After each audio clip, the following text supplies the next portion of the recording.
Calibrating cybernetics. Talk to him now. AT, Andre. Come on, Dre. Yep. Trippin with Let's Go. Woo! Trippin with Theobold. What's your name? Theo so bold. Yeah. Driggity. Let's go. Trippin with Theobold. Trippin. What are we doing? Trippin with Theobold. Come on, Dre. Mic check, 1, 2. Hey, what's going on, y'all? And welcome to this edition of Trippin with Theobold. I'm your host, Andre Theobold, and welcome. And before we go any further, make sure you guys hit that like button, hit that subscribe button, tell a friend to tell a friend, do all that fun internet stuff like the old people say. Got a lot to talk about today. So we're just going to go ahead and get right into it. First off, I'd like to welcome you to Theobold Studios, where you do it yourself, right? Because ain't no one else going to do it for you. But nonetheless, since today's episode is about my comedy journey, we're going to start things off with a tongue twisty. And today we're going to start tongue twisties, or we're going to do tongue twisties that start with the letter C. Let's just go ahead and get right on into it. Here we go. Boom. So like you guys know over or come on, Dre. So as you guys know, as over in Trippin with Theobold land, you can read along with me or you can watch me struggle. The choice is yours. You always have a choice. You know what I mean? So here we go. Let's get into it. Number 1. Wow, this is a tricky one. Can you can a can as a canner can? Can you can a can as a canner can a can? Can you can a canner? Can you can a can as a canner can? Can you can a can as a canner can a can? Wow. Next one. Chester Cheetah chews a chunk of cheap cheddar cheese. Chester Cheetah chews a chunk of cheap cheddar cheese. Chester Cheetah chews a chunk of cheap cheddar cheese. Clean clams crammed in clean cans. Clean clams crammed in clean cans. One more again. Clean clams crammed in clean cans. 2. Crushed grapes, crush grapes. Crushed grapes, crush grapes. Crushed grapes, crush grapes. And the last one. Crying came the throne creeping from the cold cafe. Crying came the crone creeping from the cold cafe. Last one. Crying came the crone creeping from the cold cafe. So yay, tongue twisties are done. Got those out the way. Real quick, wanted to just show y'all something right quick. If you are tuning in via YouTube, if you're listening to the audio version, you will not be able to see this, duh. But here we go. So got the little icon here. This is the stutter logo. I revised it to TRTR for Trippin with Theobold. Today's episode, like I said, is going to be about my comedy journey, and it involves some trippage, actually a lot of trippage, But yeah, I just wanted to point your attention to that. So without further ado, we just going to get right into it, man, because this is going to be, I don't want to run over. I want to make sure that, I say all that I need to say. All right. So I feel like, I had to kind of do like a little reset where, I have to, I think it's always good to kind of just come back and reframe like what your story is or what my story is when it comes to comedy. So this is like the brief version of, my comedy journey. So let's go ahead and get right into it. So you guys can see this. So yeah, so right now, got this. Okay, yeah. So my comedy journey started like a long time ago. I had no idea that I would ever even think about stepping foot in front of a microphone to tell jokes or to speak at that matter, you know.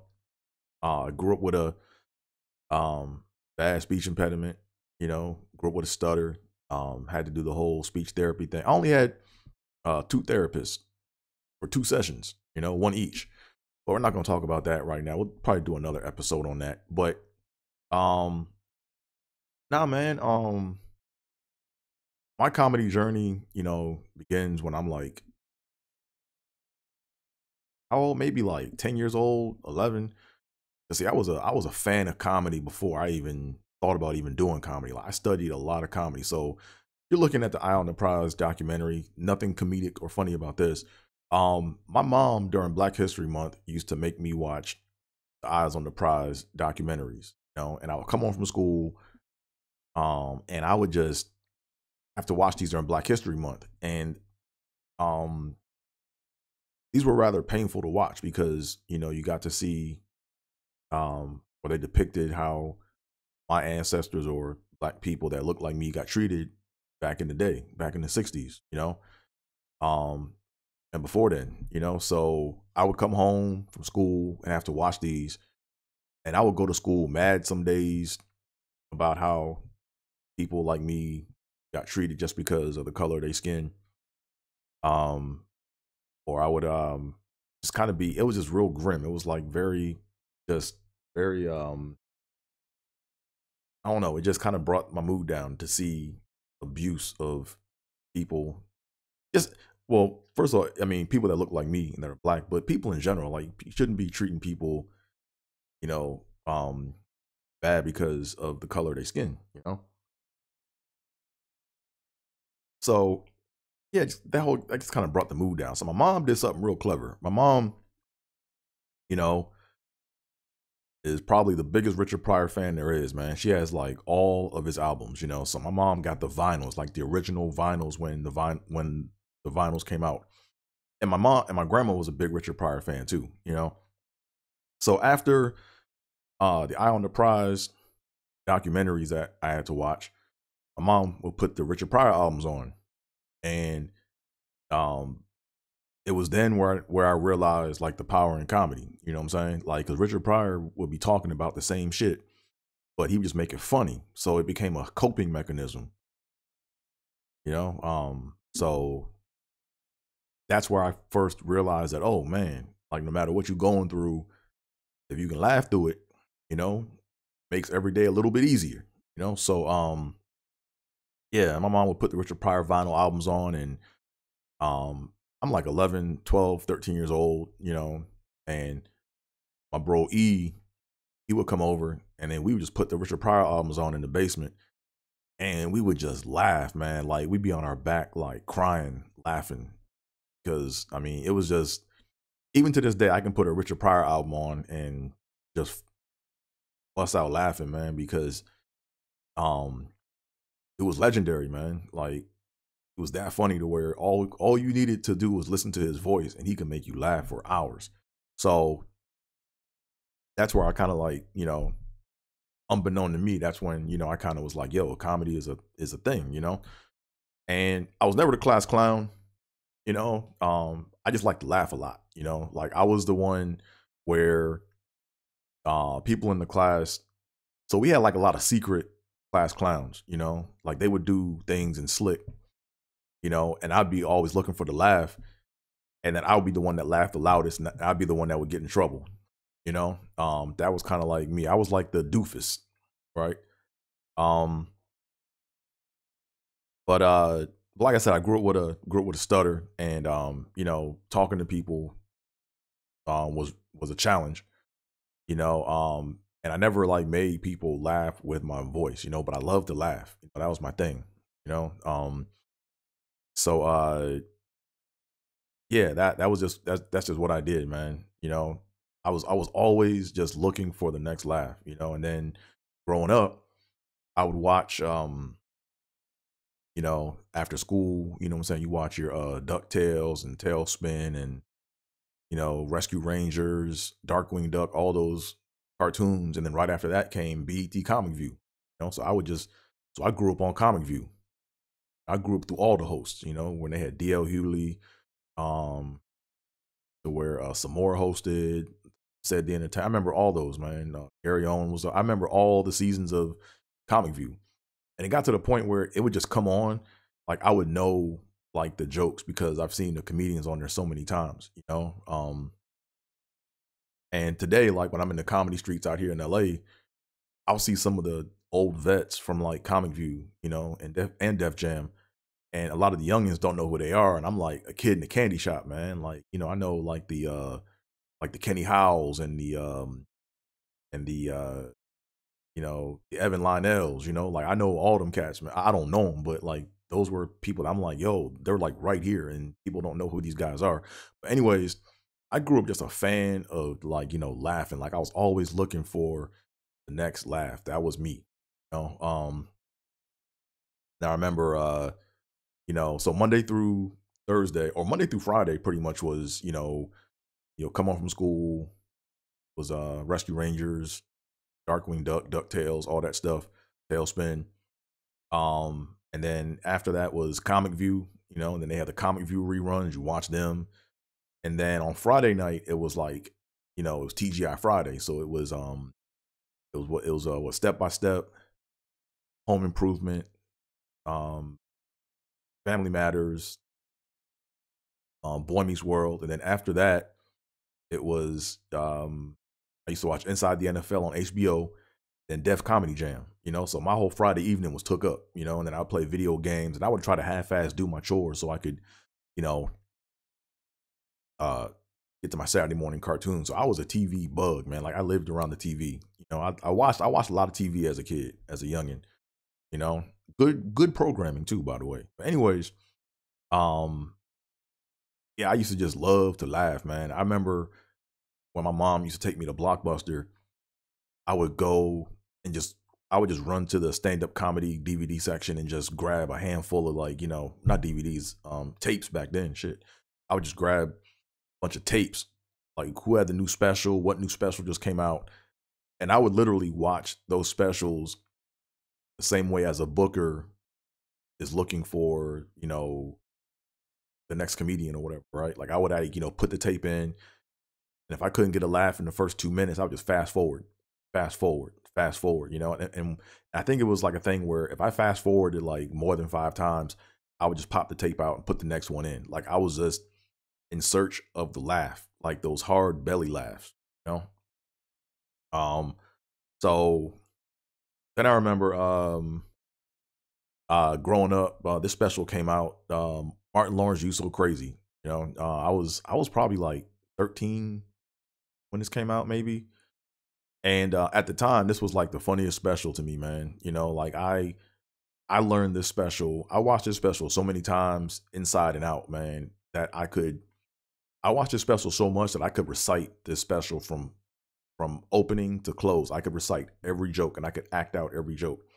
And it was through here and doing this is where I realized that um I could make people laugh, you know. Now granted, that's not my material, but this is where I learned that, you know, I could use my tools or use what was given to me to make other people laugh. So um around when this time when You So Crazy came out, I was going to Camp Blue Ridge. It was a Christian Seventh-day Adventist camp over in Montebello, Virginia.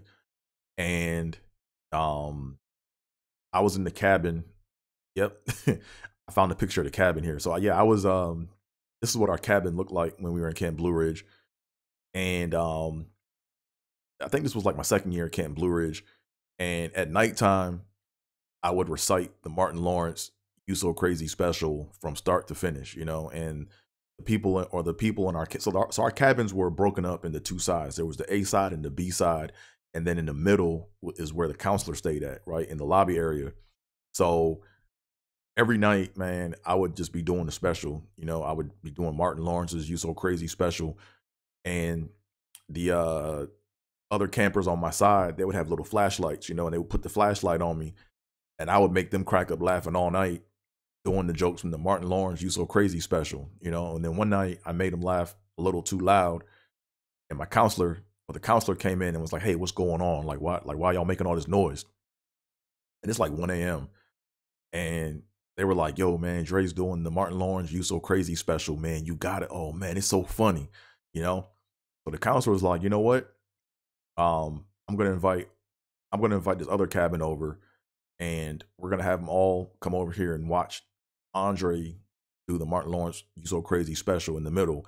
And if he doesn't make me laugh, all y'all running at 2 a.m." So long story short, we didn't have to run. So that's where I kind of like learned, okay, shit, I can use my voice to make others laugh, even though it's not my material, because these comedy days that we're in right now. I mean, you don't have. I mean, it's never cool to hack shit, or to steal jokes. But I mean, this was kind of like my tricycle phase, where I was just learning. Oh shit, I can ride a bike. So yeah, good memories, man. Um, and then when I was in high school, I remember when I got my first laugh off of something that I created. I was in high school. It was senior year, spring semester. It was in Dr. Wilson's anatomy and physiology class, and um there were two females in our class, Erin Summerhour and Nicole Robinson. Right now these females had like status, like they were kind of like the cool part of the cool crew, like if they spoke, everyone listened. And they were kind of like the de facto, if we think it's cool, then everyone else thinks it's cool. Like they kind of had that swag. So I remember we were in Dr. Wilson's or Mr. Wilson's anatomy and physiology class, and we were going over acronyms for our anatomy and physiology test or whatever. And one of the acronyms that came up was OR, right? So people were like guessing the wrong thing, and I just spat out, I think what I say, yeah, I think I spat out like people were giving the wrong answer, and I said, "Oh, OR, that's the other room." And then Nicole and Aaron just busted out laughing. Really OR is operating room, but I said, "Oh, it's the other room," and they just busted out laughing, and it felt good. I'm like, man, I made someone laugh with like my own jokes. Like shit, that's dope. You know what I'm saying? So, but here's the thing, right? Is I would try to go around and I would try to make people laugh, but when you're young and coming up, or when you're young, you ain't funny. People just ignore you. You know what I'm saying? So I got used to kind of being ignored, I guess, for trying to be funny. But I was always in search of the real hard belly laughs first. So next up, I go to my school, Temple University, in Philly, and that's where I met my mentor that actually got me on the path to comedy. Right. Um, I read this book about like friends being a stepping stone or a cornerstone, and he was kind of like our friendship was a stepping stone, but it's like every couple years we come back around and kind of like we catch up. But my man Kenyatta, so Kenyatta he was like Zach Morris. He was like Zach Morris and AC Slater all combined into one of Temple University. Like Kenyatta Carter was the man on Temple campus. Like there was not one girl he couldn't get. He was on the football team, athlete, super fast, went to high school with Marvin Harrison Jr. They were like best friends. Also, I said Marvin Harrison Jr. Marvin Harrison, Marvin Harrison Jr. is in the draft this year coming up. But Kenyatta was like the campus star. He always like competed, always won the Mr. Temple award. Oh no, was it Mr. Temple or was it yeah, I think it was Mr. Temple, and it was like you had to go and do like it's like a talent show kind of thing, and then people would vote, and he was always like the one that won, But Kenyatta was the first dude I met on campus. I remember my mom and dad were moving me in to Peabody Hall. R.I.P. Peabody Hall, man. They tore down Peabody Hall, man. But now, I remember Kenyatta. As I'm actually moving in my stuff, my mom and dad. It's me and my mom, my dad, and E. And then down the hall, maybe like 4 doors down, I hear um DMX, What's My Name, or whatever that song was. I'm bad with song titles, but I think it was What's My Name. But anyways, he had that on blast in his room, and when I heard it, I just lost my shit. Like I'm like unpacking my suitcase, and as soon as that song hit, I just run out my dorm and I run down to Kenyatta's room, and I just start dancing in his room. I just start going crazy. I'm just acting like a fool in his room, and Kenyatta's brushing his hair, looking in the mirror. He just looks over at me and it's like, who the fuck is this little nigga? You know, he's brushing his hair, and uh and then after the song goes off, I don't even think I even introduced myself. I just heard the song, went in his room, started like, partying or whatever. And then I ran back to my room. And then from there, it was like Kenyatta, took a liking to me. He kind of took me under his wing. And Kenyatta, man, like he used to always do these sketches. He was doing like sketches way before Dave Chappelle, or way before Chappelle's show. Like he had like his little camcorder. And my freshman year at Temple was like the best like time.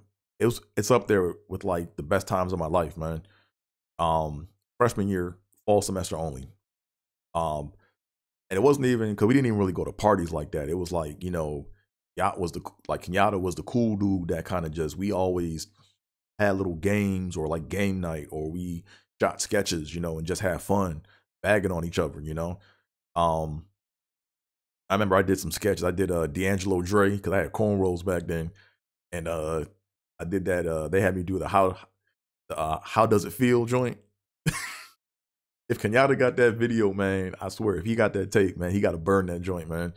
Oh man, but nah, but Kenyatta saw something in me from like a comedic standpoint, and I remember, yeah, this is why I got the photo up right now. But I remember one night, this was like sophomore year. This was like 2000. Like I'm dating myself, but this is like fall semester, October 2000 ish, or around that time. I'm over. I think I'm staying in Johnson Hall. Yeah, I was like, "Yo, you want to go check out a comedy show?" I'm like, "Yeah, sure, let's go." So what you're looking at in this photo is a picture of the alcove, right? This is where I popped my first comedy cherry, like for real, So we go down here, and I'm thinking that we're just going there to go watch one of his friends. We're going there to watch a friend perform. And I'm thinking I'm just going there to watch the show. So we get there, and there's like a little bit of time, so we're sitting there waiting for the show to start in the alcove. And Kenyatta was like, "Yo, Dre, man," he was like, "Man," he's like, "Man, you want to get up?" Like, what? I'm like, "Nah, I'm not getting up, man. I mean, I'm like, I can barely talk. Man. I stutter. I'm not getting on stage with this stutter, nigga. I'm not doing it." He's like, "No, Dre, you funny, man. Trust me. Get up there. Just trust me. You'll be fine." And Kenyatta had a reputation, like a lot of the females on campus thought that Kenyatta was taking advantage of me because they thought he was making a fool of me for his. They thought he got criticized for so Kenyatta got criticized by a lot of females for trying to make a fool out of me. But really, he was like, no, he really saw something in me, Because all the girls would be like, the older chicks or whatever that were like the RAs and stuff would be like, "Yo, leave Kenyatta alone. He's just using you to get laughs. I wouldn't really hang around him." Like I was always getting those little speeches, But I always had a good time with Yacht, So we go to this alcove thing to watch his friend. He was like, "Yo, Dre, you want to get up?" I'm like, "Nah, man." And he's like, "Look, if you do it, I'll do it." So I'm like, "All right, shit." So I had a few minutes to go back to my dorm, and I wrote down just a few bullet points, and it was real simple. Like at the time, like I talked about what I knew about on stage, which was not getting pussy, and how females like picked over me, and how like I wasn't being chosen, So on this stage right here is when Yacht got up first, and he did a Martin Luther King joke, or like a wheelchair. It was a bad joke. It was silly, but it was like a bad joke. And then I went up after him, and then I talked about what I knew about, which was not getting pussy. And not getting. I don't want to say the wrong thing. But yeah, I was talking like I couldn't pull women. You know what I'm saying? So and how they always like chose everybody else. So I did a whole set. I did like 5 minutes on that, I think. And this picture here, like I was on that stage right there. Like I'm on that stage and I'm looking into the audience of maybe like 50, 60 people, not that many. But I'm looking at maybe even smaller than that. But I'm looking at like females that I could never book or could never get laughing like hysterically at my material, you know? And it was a good feeling knowing that, oh shit, I can make them laugh. I can make her laugh. Oh wow, this is a good fit. Like I'm finally, like I don't feel ignored. I feel like, yo, I'm having an effect on them in a positive way. And it was a good feeling. And um I remember when I got done, I was like, man, this was fun, but I don't know what to do next. You know, I didn't know anything about comedy or where to go or where to hang out at. So I did pretty well that set. First time ever on stage. Um and I'm not just saying that. I'm not look, so I don't have Joker's ear, you know. Joker's ear is a comedy is a comedy term where you think you do fun, where you think you're funnier than what you really are, or you think your performance was better than what it was. And I know I didn't have Joker's ear because I got called into audition for the big comedy campus show, right? Like, because they used to have like Bruce and Tony Roberts. They used to come to my school, and I was auditioning to like open up for like those shows, you know. And I wasn't writing shit, so I just thought I had the gift of it. So I didn't write nothing down, and I showed up to the audition with some bullshit. And then the dude that booked me, after I did the first joke, he just looked at me and was like, I was like, man, whatever. So that was that, you know. So, but I remember, man, I remember a thought that I remember two specific thoughts I had on that stage that you're looking at right now. Like one thought I had was, um, man, if my mom and dad ever found out that I'm thinking about doing comedy and I got these student loans racking up, and you know, they would kill me. Like, like it was a scary feeling. Like, yo, it's like I felt like I felt the same way a stripper would have felt. You know what I'm saying? Like, man, my parents ever found out that I'm doing this instead of keeping my head in the books, man, they would kill me. You know, I remember I had that thought. Um, and then another thought I had was I just remember the room being still. Like I just remember all my thoughts like being like I never got back to this point, but it was to the point where I could see like all my thoughts and I knew where I was gonna go. Right? It was weird. It was like I could just see all my thoughts, and I'm thinking to myself, man, if they're laughing at this, wait, they're gonna laugh at this. And I was like, well, you know, let me go ahead and move this joke here and do this. Let me do that here. You know, so it was like it was very, very, um, it was very aware. I just felt like everything was like in slow motion. You know, or my thoughts were slow motion or whatever. So, anyways, that was that.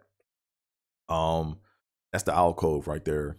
Oh, and then the person that, you know, we went to go see who won the contest was Naeem Lynn, you know. So when I got done, Naeem was like, hey man, funny shit.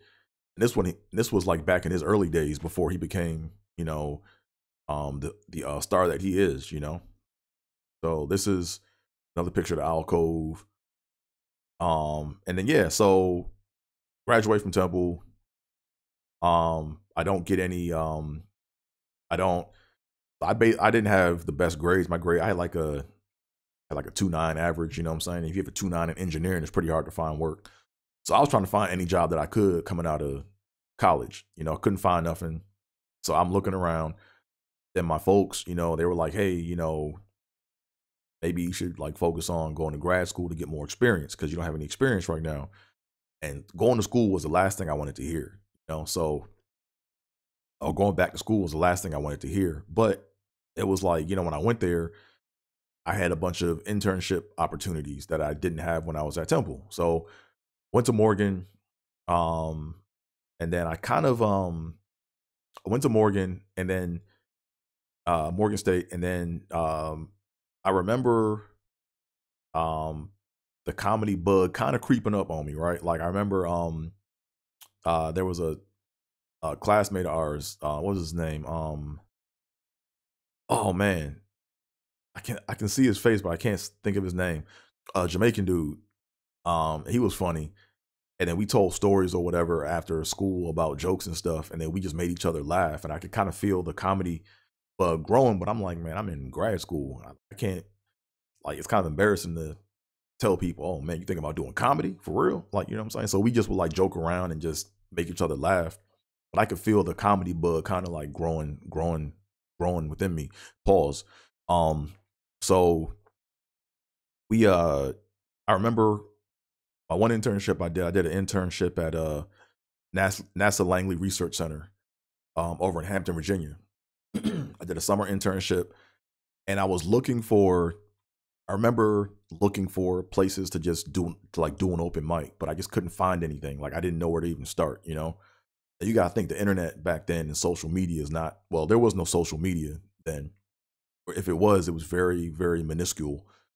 Um, but I remember trying to find an open mic or just places to get up at. I couldn't find anything. So I'm thinking I'm gonna live in the Maryland, DC area for my life, for the rest of my life, you know. With all this experience I'm getting from internships. So I basically, in my second year, my final year of grad school, I did my research paper, I did everything. Like I was crossing my T's and dotting my I's, you know, or crossing my I's and dotting my T's. I think I said it out of order. I'm thinking, okay, what job can I get? So the only job that became available for me was in Cedar Rapids, Iowa. The only job, Rockwell Collins. So um basically it took me like 5 months to realize this is it. Either you're gonna take this job or you're not. So I went ahead and I took it, I accepted it. And I knew for months I was moving to Iowa, and I was dreading it, man. Like I was like not really feeling going to Iowa. Then when I was in the trailer one night, you know, because they had us in the trailer. Like when I worked on my research project, I was in a trailer working on doing this research project. After like I did all my work for the day, I was like, man, what am I gonna do in Iowa, man? So um I Googled comedy club and I found Penguins Comedy Club, right? So I got to go to the right photo, not that one. So could have put these in a different order. But I went to Penguins Comedy Club, um, and that's right there. So that's like the original Penguins Comedy Club, Second Avenue. It was underground. It got damaged due to the flood. But that's like me in Cedar Rapids, Iowa, where I'm like, nah, I'm doing this, you know. So I worked my way. So basically, I did a few contests. The first contest I ever did at this comedy club, Penguins Comedy Club, was the Kings, and it was called the Penguins Kings and Queens of Comedy Contest, right? And I remember it was a 4-week process. And every week they took the top 3 comedians, and at the end, you had like 12 comedians competing for the finals, right?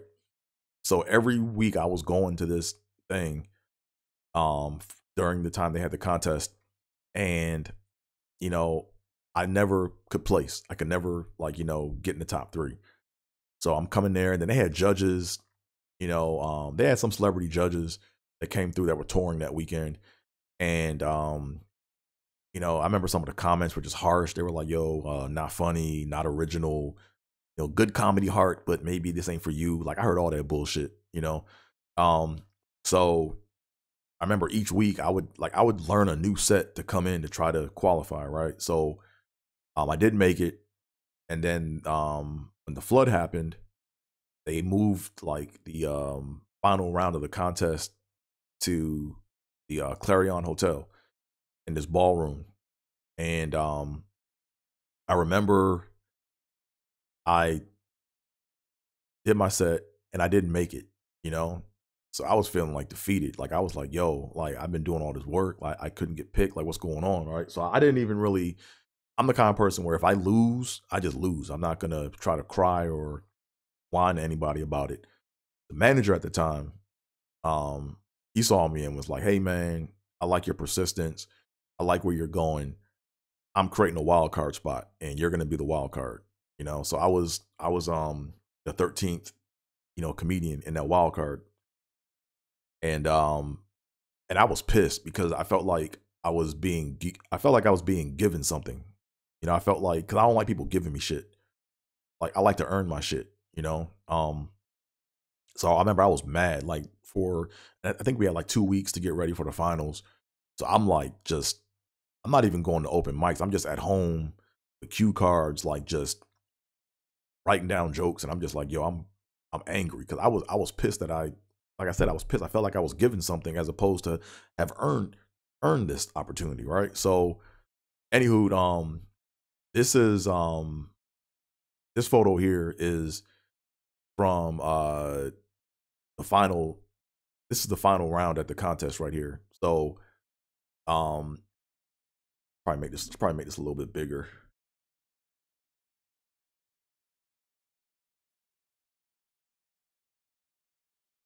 Um, so anywho, yeah, so this is me at the finals in the in that contest. And it was packed. That room was like, it was like 100 people in that room, and I was a wild card, and then I didn't bring anybody, but I remember there was one comedian, a touring comedian at the time. His name was Midnight Swinger, and he did like a lot of like act outs, and he did like more like theatrical act out comedy where he wore costumes and would kind of peel off his costumes or whatever to like music. It sounds weird, but that was his thing, you know. And I remember he saw me in the lobby before this contest, and I remember what he told me. He was like Dre, he's like, man, Dre, you're funny. Okay. He said, look, get up there, don't fuck around, don't say how the crowd doing, don't say how's everyone's day. Just get up there, joke one, joke two, joke three, joke four, joke five, thank you, good night. I was like, okay, yeah. Cause I was like you add that with all the intensity that I put into writing. Basically, the set was mediocre. Like I'm like those jokes, I would never do those jokes to this day because they were bad. But the energy behind them and just just the commitment to those jokes, you know. When I went up there, I was like, it got to the point where I was pretty much like yelling my jokes, and I was just like determined, you know. That was like the key word of that set was was determination. And I remember when I got off stage, there was another comedian who was a judge. Name was I think it was Tim Sullivan that night. Yeah, Tim Sullivan. He saw me and was like, he thought I was a feature act. Like he didn't know I was in the competition. He just was like, why is he? He was like, wow, this is a. He thought I was a feature act at that time, and really, I was in the competition. So long story short, I came in second place that night. Um, Doug Thompson won first place. Um, and it was interesting, man. Like, because they said it was tight. They said it was pretty close. But a few of the people that came out to see him, they came up to me afterwards and was like, they were like, "Yo, man, just want to let you know, man. I thought you were the funniest, but you know, I came with the guy, so I had to vote for him because he's my friend." I was like, "Okay, whatever." But anyways, I got second place, and then I hung around the comedy club, and that's where I started to really just hang around in the club or whatever. And the prize for that contest, um, was you got to like host the comedy club for the year. Like you became the house MC for the year. So I would go and hang out at this comedy club every Friday and Saturday night. You know, the owners, whatever, they just were like, who was this guy always hanging around the club? And I was the second place winner. But I was hoping for an opportunity where like Doug wouldn't show up and they asked me to go host. So this right here is my picture of my first MC gig. It was Jeremy Greenberg and Mike McCrae. So Mike McCrae's on the left, Jeremy Greenberg's on the right. Mike McCrae does like a lot of I think he did the Tonight Show. But he has like a lot. He does like a lot of like impersonations. That was his thing. And I remember that night I kept Jeremy Greenberg was selling merch. So Jeremy Greenberg was the feature. Mike McCrae was a headliner. Jeremy brought some merch. He brought a book, and there was some reason, but I keep all my comedy treasure. You know what I'm saying? So I still got the book, and there was a penny, and there's a reason there's a penny in that. I have to look at why there's a penny that I kept that penny in that book. But anyways, that was my first night, first time ever emceeing a comedy show. So that's that. Then we fast forwards. I'm still in Iowa. This is me at Good old Cocktails and Company. Cocktails Comedy Club, man. This was a brutal room, man. But the host was cool, man. What is her name, man? It was a lady, older. She was no, she was not that old, but like she was like a blonde lady. She was like real energetic, real positive, man. She was real cool, man. And she always gave me a spot here. Um, and then the DJ, I was friends with the DJ here. But basically, this is a place where on either side of the stage, there's a no on so on the right side of the stage, there's a billiards, not billiards.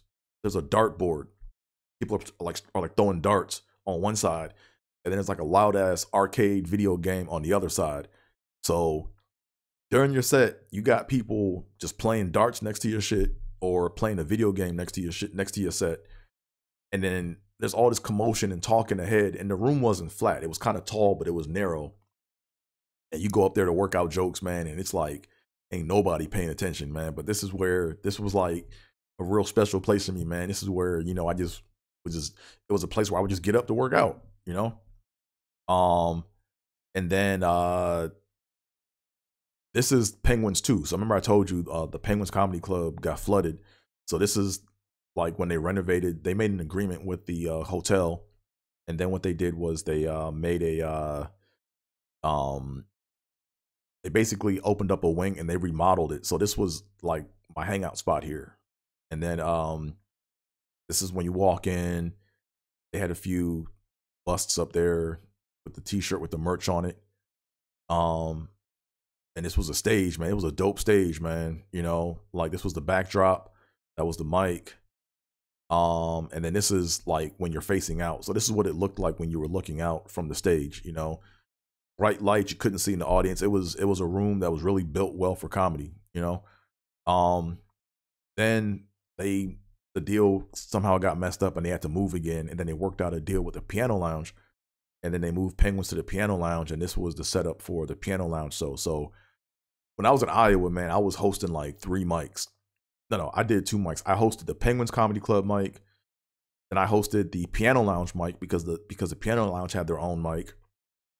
And then there was another mic in Iowa City that I hosted. So I hosted 3 mics at one point in time. And then I would do the weekend shows at Penguins Comedy Club. So this was like right, you had this mic here on Wednesdays, and then I had the weekend shows, which was like, Friday and Saturday where I would host. Or I was the MC for that. And then I hosted the piano lounge in Iowa City as well too. So that was that. And this is what it looked like when you looked out into the audience. It was a real dope room for comedy. And then after the comedy show, they would flip the room and then do dueling pianos. So it was always like packed in there. It was a dope setup. And then yeah, I got booted out. I'm not gonna talk about that. That's another story for another day. I think I may have mentioned like how I got booted out, but it is what it is. I got what I could get out of it. So yeah, and this is I put this picture here because that's my man DJ Tony T in the back. He's from Chicago, and he always vouched for me, man. He always vouched for me. Like anytime he got a show, he'd be like, "Yo, Dre, man, you're funny, man. Anytime I get a show, I'm putting you up." Like that's how he talk. He's like, "Man, I'm putting you up every time I get a show." Yeah, every time I get a show, I don't know why I sound like Paul Mooney, but that's what he kind of sound like, But this show was terrible, man. Like I did this show in Iowa. I got booked to do this show in Iowa City, and yeah, it was a black room. You know what I'm saying? It was a black room. It was a hood room. You know what I'm saying? Or yeah, it was a. I'm not gonna. It was a hood room. It was a hood room. I'll leave it at that. And I remember I'm on stage doing these jokes, and I'm not hitting on nothing. And then I'm getting heckled, and then there's a guy in the back just like, "Hey man," he's like, "Yo DJ man, get this motherfucker off stage, man. He ain't even funny." man, get this motherfucker off stage, man. Like, I'm tired of hearing this nigga. Get this motherfucker off stage. He's like, yo, DJ, you don't even gotta DJ. Just play some music over this nigga. We tired of hearing this nigga. Like, that's the kind of room it was. Oh, man. And then, and there was no stage. So, and the bathroom was like right to my left. So people would get up while I'm doing my set and look at me in my face and then go to the bathroom. Like, you know what I'm saying? And then come back out, look at me in the face, and then go sit down. So that was a fun time, man. Good time.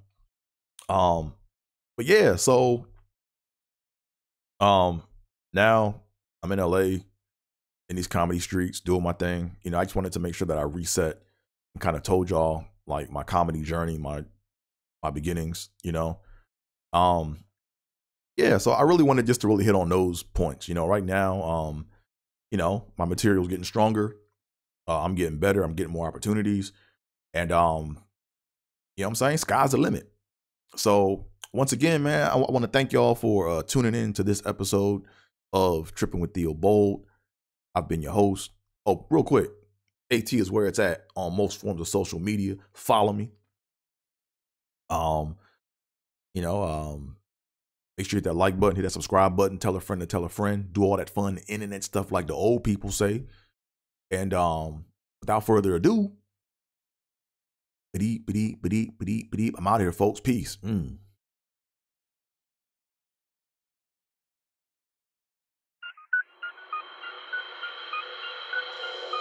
Yep. Trippin' with Theobold. Let's go. Caliente. Trippin'. Yep. Trippin'.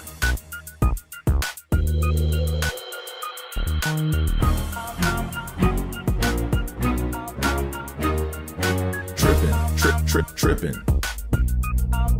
Trippin' with Theobold.